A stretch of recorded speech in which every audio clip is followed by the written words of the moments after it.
Assalamualaikum warahmatullahi wabarakatuh. Ashama harka akkam jirtan dhaggeeffattoonni YouTube channel Sof Maraab. Bakka jirtanitti nageenyi kan koo kan jaalalaa fi kan kabajaa isin haala qabu jecha viidiyoo keenya kanarraa keessatti miipaas irratti warroonni gurgurachuu barbaadan miipaas meekaa keessa warroonni gurgurachuu barbaadan egaa akkamitti namootatti gurgurachuu dandeessan pilaatfoormichi P2P qaba.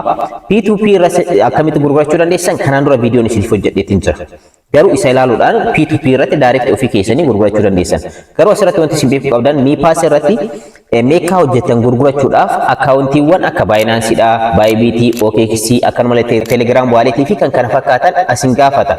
Sababni isaas isa kana hin qabdan yoo ta'e doolaara san karaa exchange'iiwwan kanneeniitiin namoonni isiniif galchanii namoota wajjin wal jijjiirtan malee qarshii yookaan immoo karaa baankii Itoophiyaa keessatti argamuutiin argachuu hin dandeessan. Kanaaf carraan abdan lamaadha. Tokkoffaa waaletiiwwan exchange'iiwwan kanneenii banachuudha. Isaanis kan akka Binance, Bybit, Telegram wallet fi kan kana fakkaatan banachuu yookaan immoo isaanis verify taasisuun dirqama. Isa kana hin qabda yoo ta'e immoo Telegram wallet yookaan Binance, Bybit, Bitget, exchange'iiwwan wantoota jedhaman kanneen hin qabda yoo ta'e immoo karaa keenyaan gurgurachuu dandeessan jedhee kanaan dura isiniif ibsaatiin ture. Karaa keenyatti gurgurachuudhaaf immoo akkamitti namootaaf seendi gootanii meeqaa kana erguu dandeessan kan jedhu viidiyoo har'aa keessatti ni ilaalla. Akkanumallee namoota barbaadaniif nama biraatiifis ta'uu danda'a. Meekaa hojjetanii miipaas irraa qabdan akkamitti gurgurachuu dandeessan namootatti akkamitti gurgurachuu dandeessan akkamitti namootaaf erguu dandeessan kan jedhu ni ilaalla guutuu viidiyoo kana keessatti gaafii kana namoota baay'eetu gaafataa jira waan ta'eef isiniif hojjedhe. Egaa miipaas irratti doolaarota akka kana fakkaatanii fi kanneen hojjenneetiin jira.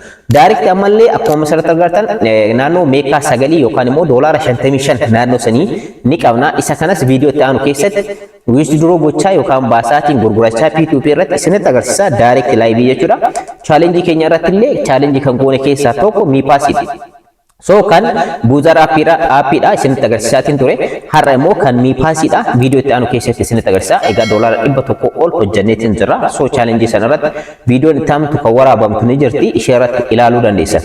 Har'a garuu miipaasii keessanirraa meekaa qabdan akkamitti namatti ergachuu dandeessan. Kanaan dura akkamitti P2P irratti ofii keessanii gurgurachuu dandeessan warroonni Binance, Telegram wallet qabdan isinitti agarsiisee jira. Full viidiyoowwan sanneen ilaaluu dandeessan. Har'a garuu kan isinitti agarsiisu namaaf miipaasii kana ergitanii namatti gurgurachuu yoo barbaadan akkamitti erguu fi dandeessan kan jedhu guutuu viidiyoo kana keessatti ni ilaalla. Warroonni hanga ammaatti YouTube channel kanaaf haaraa taatan subscribe, like, share gochuu hin irraanfatinaa. Viidiyoo kana immoo like, share gochuudhaan eegalaadha. Gara barnootichaatti ceena. Egaa dhaggeeffata kan koo bilbiloota lamaanuu iskiriin irratti ilaaluu dandeessan. Bilbilli inni kun noormaalii kan itti hojjedhudha. Isa amma asirratti argaatiin jirtan jechuudha. Inni kun immoo isa akkaawuntii lammaffaa ittiin banadheedha. So tokkorraa gara tokkootti erguu qaba jechuudha. So tokkorraa gara tokkootti erguudhaaf fakkeenyaaf isa noormaala kanarra galfachuu barbaada yoo ta'e gara miipaasiitti ni seena jalqaba. Miipaas irra yeroo seentan kana fakkaata. Ergasii immoo adireesii ittiin baafachuu barbaadu. Isa asirratti ilaalan. Sagaltuqaa 3 meeqaatu argama. Sagaltuqaa 3 meeqaatu argama. So isa kana immoo yeroo taanu akkamitti gurgurachuu danda'a kan jedhu ni ilaalla. So isa kanarratti immoo yeroo seentan isa lammaffaa kanarratti jechuudha yeroo seentan amma isarra seenaatiin jira. So gara miipaasiitti seeneetiin jira. Asirra yeroo seenu immoo meeqatu argama? Duwwaa tuqaa 6tu argama. Duwwaa tuqaa 6tu argama. So kanarra duwwaa tuqaa 6 kana gara 9.3 kan argamu kanaatti isa gadaatti ergan. So kana gochuudhaaf maal gootanii adireesii kana receive kajettu kana irra kilik gochuudhaan isa fudhachuudhaaf deemu yookaan immoo namni itti erguudhaaf deemtan sun akka adireesii isaa isiniif ergu gootan maaliif gara isaatti galchuu qabda waan ta'eef ergasii immoo inni gurguree isiniif erguu danda'a. Karaa baankii biyya keenya keessatti argamu karaa Oromiyaatiin ta'uu danda'a, baankii daldalaa ta'uu danda'a, teelee birrii ta'uu danda'a karaa kamiinuu warroonni dubaratti gurgurachaatiin jirtan baay'ee keessanii beektanii karaa teelee birriitiin akkanumallee awaashiin karaa baankii daldalaatiin isiniif ergaatiin jirra. Isteeppii amma isinitti agarsiisu kanaan gara keenyaatti illee ergachuu dandeessan gara nama biraatti illee ergattanii gurgurachuu dandeessan baankii biyya keenyaa qarshii biyya keenyaatiin isiniif galchina waan ta'eef. So kanaaf asirra seentanii ergasii immoo receive kan jedhu kana irratti kilik gochuudhaan namichi maal isiniif godha jechuudha adireesii kana isiniif erga. Adireesii kana ilaalaadha. Isa kana koopii godhee asirratti mallattoo koopiitu argama. Koopii godhee maal isiniif godha jechuudha direct gara keessanitti isiniif erga jechuudha. Karaa Telegiraamaatiin, WhatsAppiitiin, Imootiin adireesii kana naaf ergeettaniin ergasiif isiniif erga.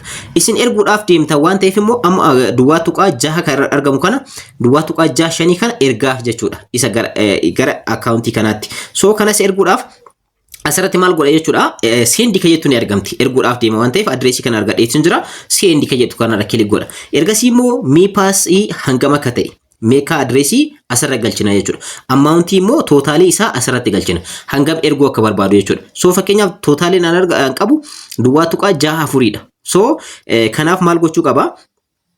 Duwwaa tuqaa 6 ergachuu ni danda'a jechuudha. So ergachuu ni danda'a. Kanaaf maal gochuu qabdanii asirratti ammauntii hamma galfachuu barbaadanii asirratti ni galchitan. Fakkeenyaaf galcheetiin jira duwwaa tuqaa 649 dha. Kan irraa muramu immoo fii jechuu gaas fiin kan taaksiidhaaf isinirraa muramu isa kanadha. Duwwaa tuqaa duwwaa takka duwwaa 87 dha. So adreesii ammoo asirra galchitan.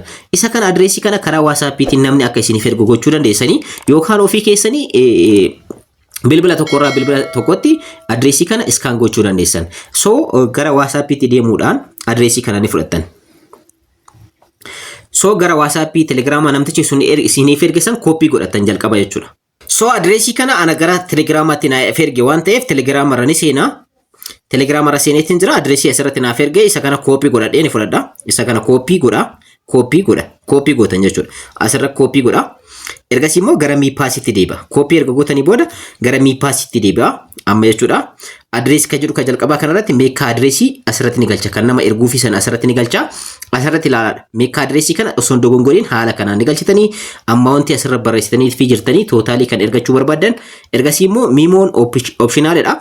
Ergasii immoo next jechuudhaan erguu dandeessan. Yookaan immoo direct iskaan gochuu dandeessan. Isin bilbila biratti argama yoo ta'e iskaan gochuu dandeessan jechuudha. Isa kana iskaanii yoo isiniif erga namticha jechuudha.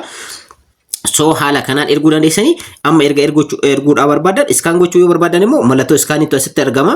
Mallattoo iskaanii kanarra kilik gochuudhaan salphumatti iskaan gochuu dandeessan jechuudha. Fakkeenyaaf kana biratti argama waan ta'eef iskaan gochuu irratti argama. Iskaan godhee adreesii haala kanaan fudhateetiin jira jechuudha. Direct jechuudha. So haala kanaanii ergasii immoo ammauntii keessan tootaalii guutuu erguu yoo barbaadan tootaal kan jettu kanarratti tootaal baalaansii kanarra kilik gochuudhaan erguu dandeessanii jechuudha. So amma erguudhaaf deemna waan ta'eef next kan jettu kanarra kilik gochuudhaan erguu fi deemnaa jechuudha. Amma akkaawuntii lammaffaa irratti 9.3tu argama. So gara sitti galuu fi galuu dhabuu ni ilaalla jechuudha.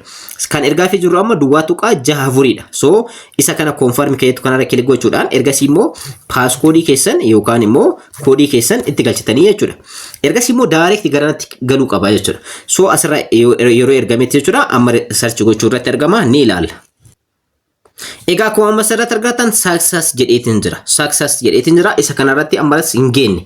Maaliif meseejiin isinii dhufa ni ilaalla wajjin jechuudha. Amma success jedheetiin jira. Fuula kana screenshot godhadhaatii namticha saniif ergaa.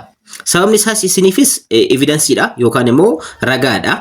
Isa kana screenshot gochuudhaan qabadhaadha. Ergasii immoo hangam akka ergitanii karaa WhatsAppiitiin, karaa Telegiraamaatiin, karaa adda addaatiin isaaf ergaadha. Amma duwwaatti yeroo deebitan kana dura qabdan irraa duwwaatti deebi'eetiin jira. Ergeefii jira jechuudha. Guutumaan guutuutti ergeefii jira waan ta'eef duwwaa tuqaa duwwaa 39 dha jechuudha. So ilaalaadha. Meseejiin asirrattis na bira dhufee jira. Asirratti jechuudha. So isa lammaffaa irratti jechuudha. Asirratti illee meseejiin dhufeetiin jira. Narraa hir'iseetiin jira. So isa kanarra illee yeroo dhuftan mallattoo meseejii keessa yeroo seenu abbicha jechuudha. Asirratti ni ilaala hangam akka ergameef. Duwwaa tuqaa 649 dha. So isa kana ilaaluu dandeessan. Duwwaa tuqaa 649 dha. So isa kana ergameefis jira. So na bira gaheetiin jira jechuudha. So refresh godha jechuudha al tokko. Refresh yeroo godhu 9.9 gaheetiin jira jechuudha. 9.9 gaheetiin jira. Haala kanaan gara kan kootti galeefii jira. Ergasii immoo namtichi sun maal isiniif godha jechuudha. Meeqaan keessan meeqa akka ta'e. Fakkeenyaaf nu qarshii ittiin binnu yeroo hundayyuu isiniif ergaatiin jira. Meeqaa takka qarshii meeqaan akka bitaatiin jiru. Ergasii immoo meeqaa qabdanii baay'ifattan. Asirratti dogoggora isin dogoggoraatiin jirtan maalidha? Asirratti ilaalaa duwwaa tuqaa duwwaa 39 dha. Isa kana hin gurguradha yeroo jettan qarshii muraasa. Meeqaa takka qarshii bareeda. Meeqaa takka yoo qabaattan fakkeenyaaf 9 qabaasirraa qarshii bareeda. Garuu meeqaan duwwaa tuqaa tokkollee yoo ta'e qarshii bareedaa rakkoon qabu. Garuu duwwaa tuqaa duwwaa yeroo jettan qarshiin sun hir'achaatiin deema. Kanas hubannoo keessa galchaa. Haala kanaan namaaf erguu fudhachuu ni dandeessanii jechuudha. Egaa haala kanaan namoota barbaadaniif wal jijjiiruu ni dandeessanii irraa fayyadamaa isiniin jechuu barbaada. Egaa viidiyoo keenya kanarraa keessatti gabaabinumatti akkamitti miipaas irraa meeqaa qabdan gurgurachuu dandeessan waan jedhu namaaf erguu dandeessan waan jedhu ilaalleetiin jira. Akka irraa fayyadamtan immoo abdiin qaba. Egaa hojiiwwan onlaayinii hedduu amansiisoo ta'an tokko miipaasiidha. Miipaasii ammas irra deddeebi'ee isiniif ibsaa hojjedha.